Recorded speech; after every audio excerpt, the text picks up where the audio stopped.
Welcome back to Anu Gowda Kannada vlogs. ನಾನು ನಿಮ್ಮ ಎಲ್ಲರೂ ಹೇಗಿದ್ದಾರೆ ಸ್ನೇಹಿತರೆ? ಚೆನ್ನಾಗಿದ್ದೀರಾ? ನಾನು ಕೂಡ ತುಂಬಾ ಚೆನ್ನಾಗಿದ್ದೀನಿ.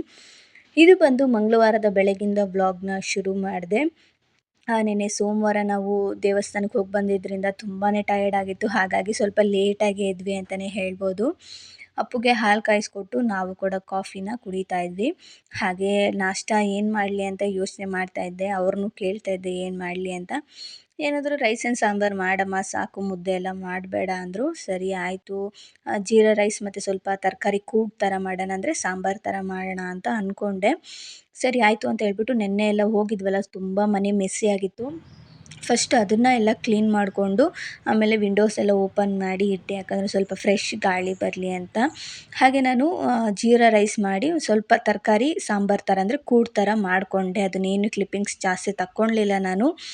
ಸರಿ ಆಯಿತು ಅಂತ ಹೇಳ್ಬಿಟ್ಟು ಅಪ್ಪುಗೂ ನಾಷ್ಟ ತಿನ್ನಿಸಿ ನಾನು ಕೂಡ ನಾಷ್ಟ ಮಾಡ್ತಾಯಿದ್ದೆ. ಸಡನ್ನಾಗಿ ಅಮ್ಮ ಫೋನ್ ಮಾಡಿದ್ರು.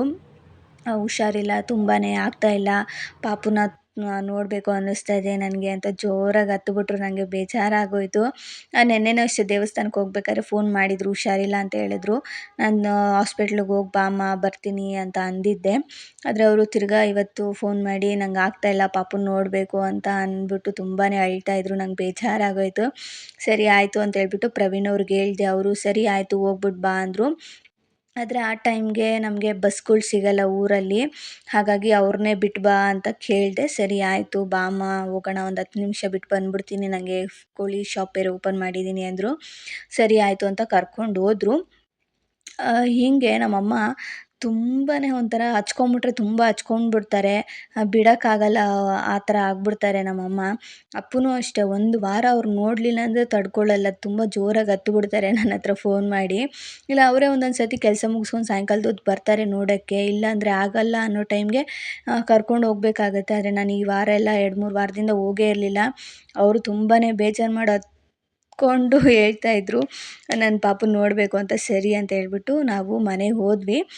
ತಿಂಡಿ ಎಲ್ಲ ತೊಗೊಂಬಂದಿದ್ರು. ಆಗಲೇ ಬ್ಯಾಟಿಂಗ್ ಶುರು ಮಾಡಿದ್ದ ನನ್ನ ಮಗನು. ಅಕ್ಕ ಕೂಡ ರಜಾ ಹಾಕ್ಬಿಟ್ಟಿದ್ರು. ನಮ್ಮಮ್ಮ ಆ ಥರ ಎಲ್ಲ ಅಳೋದನ್ನ ನೋಡಿ ಅವರೇ ರಜಾ ಹಾಕಿ ಕರ್ಕೊಂಡೋಗಿ ಎಲ್ಲ ತೋರಿಸ್ಕೊಂಬಂದಿದ್ರಂತೆ. ಸರಿ ಆಯಿತು ಅಂತ ಹೇಳ್ಬಿಟ್ಟು ನಮಗೆ ಅಂತ ಹೇಳ್ಬಿಟ್ಟು ಸಮೋಸ ಮಾಡಿದರು ನಮ್ಮ ಅಕ್ಕ. ಸರಿ ಅಂತೇಳಿ ತಿಂದ್ಕೊಂಡು ಅಲ್ಲಿಂದ ಅಪ್ಪು ಅಂತೂ ನನ್ನ ಕೈಗೆ ಸಿಕ್ಕೇ ಇಲ್ಲ. ಅವನು ಸ್ನಾನ ಬೇರೆ ನಾನು ಕರ್ಕೊಂಬರ್ಬೇಕಾದ್ರೆ ಸ್ನಾನನೂ ಮಾಡಿಸಿರ್ಲಿಲ್ಲ, ಸುಮ್ಮನೆ ಊಟ ಮಾಡಿಸ್ಕೊಂಡು ಕರ್ಕೊಂಬಂದ್ಬಿಟ್ಟಿದ್ದೆ.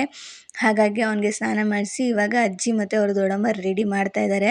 ಅವ್ನು ತೋರಿಸ್ತಾ ಇದ್ದಾನೆ, ಲಿಪ್ಸ್ಗೆ ಲಿಪ್ಸ್ಟಿಕ್ ಹಾಕು, ಕಣ್ಣಿಗೆ ಇದನ್ನ ಹಾಕು ಅಂತೆಲ್ಲ ತೋರಿಸ್ತಾ ಇದ್ದಾನೆ. ಅವರ ದೊಡ್ಡಮ್ಮ ಡ್ರೆಸ್ಸಿಂಗ್ ಟೇಬಲಲ್ಲಿ ಏನೇನಿದೆ ಅದನ್ನೆಲ್ಲ ಕೇಳ್ತಾ ಇದ್ದ. ನೇಲ್ ಪಾಲಿಷ್ ಎತ್ಕೊಟ್ಟ, ಅವ್ರ ಅಜ್ಜಿ ನೇಲ್ ಪಾಲಿಶು, ಈ ಥರ ಆ ದಿನ ಪೂರ್ತಿ ಮೊಮ್ಮಗನ ಜೊತೆನೇ ಆಟ, ತುಂಟಾಟ, ಮಾತುಕತೆ, ಹರಟೆ ಎಲ್ಲ. ನಮ್ಮ ಅಕ್ಕ ಬೇರೆ ರಜೆ ಹಾಕಿದ್ರಲ್ಲ, ಹಾಗಾಗಿ ಎಷ್ಟು ಹರಟೆ ಹೊಡೆದು ಅಂತ ಅಂದರೆ ಅಷ್ಟು ಹರಟೆ ಹೊಡೆದ್ವಿ. ಅವನು ಅಷ್ಟೇ, ಆಲ್ರೆಡಿ ಸ್ನಾನ ಮಾಡಿಸಿದ್ರು. ತಲೆಯೆಲ್ಲ ಗೊಚ್ಚಿದ್ದಕ್ಕೆ ನಾನು ರೆಕಾರ್ಡರ್ ಆನ್ ಮಾಡಿದ್ದೆ. ಅದಕ್ಕೋಸ್ಕರ ಬಂದು ನಮಸ್ಕಾರ ಮಾಡೋದು, ನಗಾಡೋದು ಎಲ್ಲ ತೋರಿಸ್ತಾ ಇದ್ದ ಅವ್ರ ಅಜ್ಜಿಗೆಲ್ಲ. ಹೀಗೆ ಅಲ್ಲಿಗೋದ್ರೆ ಅವ್ರಿಗೆ ಹುಷಾರು ತಪ್ಪಿದ್ದೀನಿ ಅನ್ನೋದೇ ಮರ್ತೋಗ್ಬಿಡುತ್ತೆ ನಮ್ಮ ಅಮ್ಮಂಗೆ. ಅವನ ಆಟ ಪಾಠ ಚೆಂದ ಎಲ್ಲ ನೋಡಿಕೊಂಡು ಏನೋ ಅಂತಾಯಿದ್ರು, ಅಯ್ಯೋ ಅಂತಿದ್ದ. ನಮ್ಮಮ್ಮ ನಗಾಡ್ತಾಯಿದ್ರು. ಹೀಗೆ ಒಂದೊಂದುಗಳು ಸಂಬಂಧಗಳು ಹೆಂಗಿರುತ್ತೆ ಅಂದರೆ ಅದನ್ನು ಬಿಡೋಕ್ಕೆ ಆಗೋದಿಲ್ಲ, ಅಷ್ಟು ಹತ್ರ ಆಗ್ಬಿಟ್ಟಿರುತ್ತೆ ಸಂಬಂಧಗಳು. ಅದರಲ್ಲೂ ಅಪ್ಪು ಅಂತೂ ಅವ್ರ ಅಮ್ಮ ಅಂದರೆ ನಮ್ಮ ಅಮ್ಮ ತುಂಬಾ ಮಿಸ್ ಮಾಡ್ಕೊತಾರೆ. ಅವ್ನು ಬಂದಿದ್ದ ತಕ್ಷಣ ಫುಲ್ ಆ್ಯಕ್ಟಿವ್ ಆಗೋದ್ರು ನಮ್ಮಮ್ಮ. ಅವನ ಜೊತೆ ಆಡೋದು, ಕಿತ್ತಾಡೋದು. ಆಮೇಲೆ ನೋಡಿ ನಮ್ಮಮ್ಮನ ಕಾಲಿಗೆ ಜೋಸತಿ ಮಾಡಿದ್ನಲ್ಲ ತಗೊಂಡು ನನಗೆ ಹಾಕೋ ಥರ.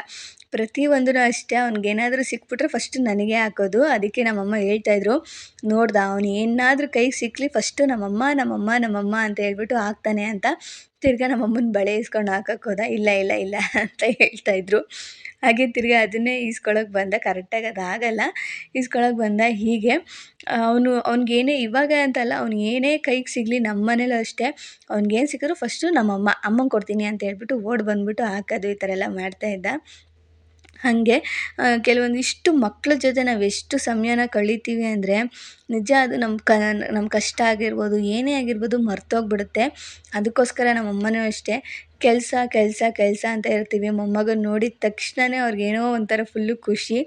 ಆ ಥರ ಎಲ್ಲ ಕಷ್ಟಗಳ್ನೂ ಮರೆತು ಬಿಡ್ತಾರೆ. ಆ್ಯಂಡ್ ಅಕ್ಕನೂ ಅಷ್ಟೇ, ಅವ್ನು ಬರೋದೇ ಕಾಯ್ತಾ ಇರ್ತಾರೆ. ನಾನು ಇನ್ನೂ ಜನವರಿ 26ಗೆನೋ ಹೋಗೋಣ ಅಂತ ಅಂದ್ಕೊಂಡಿದ್ದೆ, ರಿಪಬ್ಲಿಕ್ ಡೇ ರಜೆ ಇರುತ್ತೆ ಅಂತ. ಆದರೆ ಇಲ್ಲ ಬಾ ಬಾ ಅಂತ ಕರೆದ್ರಲ್ಲ ಅಂತ ಸರಿ ಅಂತ ಹೋದ್ವಿ.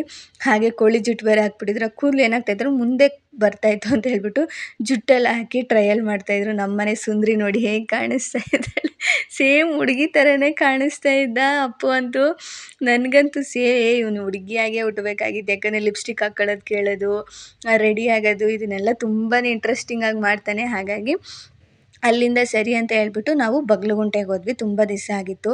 ಹಾಗೆ ಅಪ್ಪುಗೂ ಕೂಡ ಡೈಲಿ ವೇರ್ಸ್ ಬಟ್ಟೆಗಳ್ನೆಲ್ಲ ತೊಗೊಬೇಕಾಯಿತು. ತುಂಬ ಹಳೆಯ ಶರ್ಟು ಅದೆಲ್ಲ ಅಂದರೆ ಒಗೆದು ಕಲರೆಲ್ಲ ಹೊರ್ಟೋಗ್ಬಿಟ್ಟಿತ್ತು. ಸರಿ ಆಯಿತು ತೊಗೊಳ್ಳೋಣ ಅಂತ ಹೇಳ್ಬಿಟ್ಟು ಸೀದಾ ನಾವು ಹೋಗಿದ್ದು ಬಗ್ಲುಗುಂಟೆ. ಅಮ್ಮನ ಮನೆಗೆ ಬಂದರೆ ನಾನು ಸಣ್ಣದಾಗಂತೂ ಏನಾದರೂ ಶಾಪಿಂಗ್ ಮಾಡೋದಿದ್ದೇ ಇರುತ್ತೆ. ಯಾಕಂದರೆ ಕೆಲವೊಂದಿಷ್ಟು ಐಟಮ್ಸ್ನ ನಾನು ಮರ್ತೋಗ್ಬಿಟ್ಟಿರ್ತೀನಿ. ಎಲ್ಲ ಇಲ್ಲಿಗೆ ಏನಾದರೂ ಬಂದರೆ ತೊಗೊಂಡು ನೆನಪಿರುತ್ತೆ. ಸೊ ಹಾಗಾಗಿ ನಾನು ಇಲ್ಲಿಗೆ ಬಂದಾಗ ಏನೇನು ಬೇಕು ಅಪ್ಪಗೆ ಬಟ್ಟೆ ಆಗಿರ್ಬೋದು, ನಮಗೇನಾದರೂ ಡೈಲಿ ವೇರ್ಸ್ ಬಟ್ಟೆ ಆಗಿರ್ಬೋದು, ಇಲ್ಲ ಮನೆಗೆ ಏನಾದರೂ ಐಟಮ್ಸ್ ಆಗಿರ್ಬೋದು, ಈ ಥರ ತೊಗೊಂಡ್ಬಿಡ್ತೀನಿ ಅಲ್ಲಿಗೆ ಹೋಗಿದ ತಕ್ಷಣ. ಹಾಗೆ ಅಮ್ಮನೂ ಕೂಡ ದುಡ್ಡು ಕೊಟ್ಟಿದ್ರು, ತಗೋ ಶರ್ಟ್ಗಳು ತೊಗೊಂಡೋಗು ಅಂತ. ಸರಿ ಆಯಿತು ಅಂತ ಹೇಳ್ಬಿಟ್ಟು ಅವ್ನಿಗೆ ಶರ್ಟ್ಗಳು ನೋಡ್ತಾ ಇದ್ವಿ. ಆಲ್ಮೋಸ್ಟ್ ಎಲ್ಲ ಸ್ವಲ್ಪ ಹುಡುಗಿರ್ದು ಶರ್ಟ್ಗಳೇ ತುಂಬ ಇತ್ತು. ಆದರೆ ಅದರಲ್ಲಿ ಹುಡುಗರ ಸೈಜ್, ಅದರಲ್ಲಿ ನನ್ನ ಮಗನಿಗೆ ಸ್ವಲ್ಪ ಅವ್ನಿಗೆ ಜಾಸ್ತಿನೂ ಟೈಟ್ ಇರಬಾರ್ದು, ಜಾಸ್ತಿ ಲೂಸ್ ಇರಬಾರ್ದು, ಆ ಥರದ್ದೇ ನಾನು ಬಟ್ಟೆಗಳ್ನ ಹಾಕೋದು. ಜಾಸ್ತಿ ಟೈಟ್ ಇದ್ದರೆ ಒದ್ದಾಡ್ತಾರೆ ಮಕ್ಕಳು, ಸ್ವಲ್ಪ ಲೂಸ್ ಆಗಿದ್ದರೆ ಅವರು ಕೂಡ ಕಂಫರ್ಟಬಲಾಗಿ ಆಟ ಆಡ್ತಾರೆ. ನಾನು ಅದನ್ನೇ ನೋಡ್ತಾ ಇದ್ದೆ, ಶರ್ಟ್ಗಳು ಇಲ್ಲ ಪ್ಯಾಂಟ್ ಯಾವುದಾದ್ರೂ ಅಂದರೆ ಮ್ಯಾಚಿಂಗ್ ಎರಡು ಇರುತ್ತಲ್ಲ, ಪ್ಯಾಂಟ್ ಶರ್ಟ್ ಎರಡು ಸಿಗುತ್ತಲ್ಲ, ಆ ಥರದ್ದು ನೋಡೋಣ, ಇಲ್ಲ ಈ ಥರದ್ದು ಡೈಲಿ ವೇರ್ಸ್ ನೋಡೋಣ ಅಂತ ನೋಡ್ತಾ ಇದ್ದೆ. ಹಾಗೆ ಒಂದು 2-3 ಶರ್ಟ್ ಓಕೆ ಆಯಿತು. ಸೊ ಅದನ್ನು ತೊಗೊಂಡ್ವಿ. ಹಾಗೆ ನನಗೆ ಕೂಡ ಡೈಲಿ ವೇರ್ಸ್ಗೆ ಶರ್ಟು ಮತ್ತು ಸ್ವಲ್ಪ ಪ್ಯಾಂಟ್ಗಳು ತೊಗೊಳ್ಳೋಣ ಅಂತ ಅಂದ್ಕೊಂಡು ನೋಡ್ತಾ ಇದ್ದೆ. ಆದರೆ ಕ್ವಾಲಿಟಿ ಎಲ್ಲ ಅಷ್ಟೊಂದು ಏನಿರಲಿಲ್ಲ. ನಾನು ಬಟ್ಟೆ ತೊಗೊಳ್ಳೋದು ಅಂದರೆ ಡೈಲಿ ವೇರ್ಸ್ ಈ ಥರದ್ದಾದರೆ ನಾನು ಈ ಥರ ಸೇಲ್ಸ್ಗಳನ್ನೇ ನೋಡ್ತೀನಿ. ಯಾಕಂದರೆ ಇವಾಗ ಒಗಿತಾ ಅದು ಕಲರ್ ಹೋಗೇ ಹೋಗುತ್ತೆ, ನಾವು ಎಷ್ಟೇ ದೊಡ್ಡ ಶಾಪಲ್ಲಿ ತೊಗೊಂಡ್ರೂ ಹೋಗೇ ಹೋಗುತ್ತೆ. ಹಾಗಾಗಿ ನಾವು ಸೇಲ್ಸ್ಗಳ್ಗೆ ಹೋದರೆ ಅಪ್ಪುಗೆ ಕರೆಕ್ಟ್ ಸೈಜ್ಗೂ ಕೂಡ ಬಟ್ಟೆಗಳು ಸಿಗುತ್ತೆ.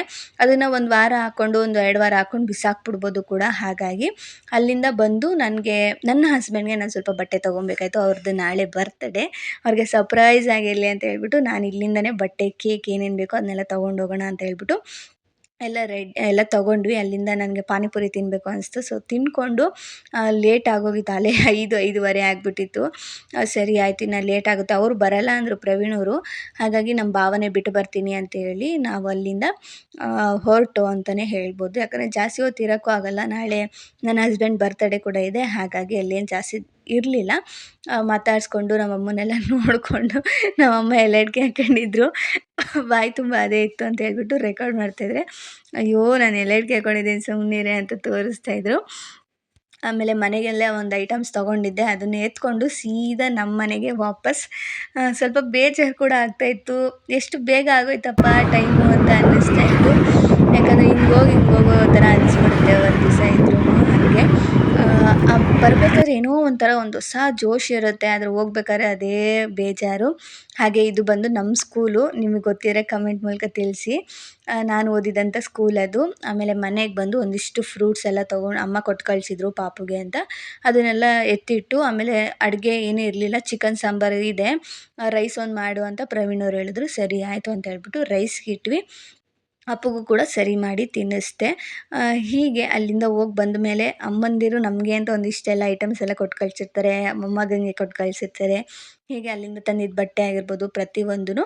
ಆಮೇಲೆ ತಿರ್ಗಾ ಬಂದು ಎಲ್ಲ ಜೋಡಿಸಿ ಎಲ್ಲ ಎತ್ತಿಟ್ಟು ಊಟ ಎಲ್ಲ ಮುಗಿಸಿ ಅವನಿಗೂ ಕೂಡ ಡ್ರೆಸ್ ಎಲ್ಲ ಚೇಂಜ್ ಮಾಡಿಬಿಟ್ಟೆ. ಬೆಳಗ್ಗೆ ಯಾವುದು ನಾವು ನಿನ್ನೆ ಹಾಕ್ಕೊಂಡೋಗಿದ್ವಿ ಅದನ್ನೇ ಹಾಕ್ಕೊಂಡ್ವಿ ಇಬ್ಬರೂ. ಹಾಗೆ ಊಟ ಎಲ್ಲ ಮುಗಿಸಿ ಮಲ್ಕೊಂಡ್ವಿ. ಹೀಗಿತ್ತು ಇವತ್ತಿನ ಒಂದು ಪುಟ್ಟ ಮಿನಿ ವ್ಲಾಗ್ ಅಂತಲೇ ಹೇಳ್ಬೋದು. ನಿಮಗೇನಾದರೂ ಇಷ್ಟ ಆಗಿದ್ರೆ ಚಾನಲ್ನ ಸಬ್ಸ್ಕ್ರೈಬ್ ಮಾಡಿ, ಹಾಗೆ ಮರಿದಂಗೆ ಬೆಲ್ ಬಟನ್ನ ಕ್ಲಿಕ್ ಮಾಡಿ ಅಂತ ಹೇಳ್ತಾ ಸಿಗೋಣ ಮುಂದಿನ ವಿಡಿಯೋದಲ್ಲಿ. ಅಲ್ಲಿವರೆಗೂ take care, bye bye, thank you for watching.